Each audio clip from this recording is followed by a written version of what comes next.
Workquakes are moments in our lives when we rethink or reimagine, face a challenge, and maybe give ourselves the opportunity to reboot.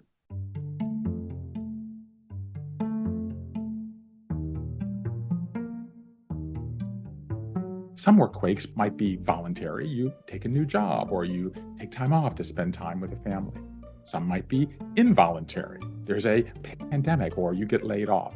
Some begin in the workplace. You have conflict with your boss. You start a new job. You renegotiate your role or the amount of time you work from home inside your existing organization. Whereas others happen in your personal life.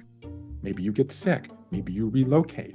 Maybe you decide you want to go back to school or make a pivot. The point is that these happen over and over and over again every 2.5 years. And the thing I think that is most important is that when you're in a work, when you or someone you love doesn't know what to do, you want to do something that's designed for you, but you don't know what that thing is.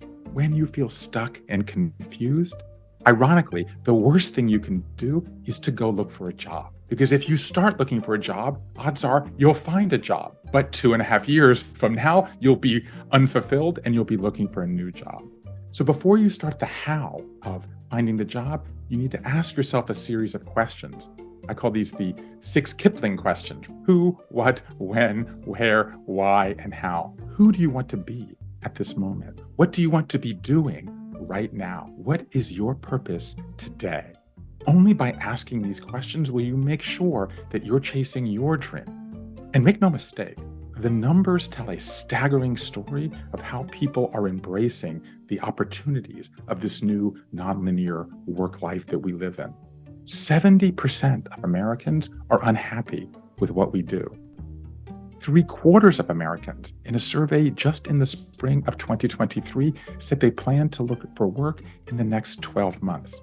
50 million Americans have quit a job in the last year. That's 1/3 of the workforce and twice the number just 10 years ago.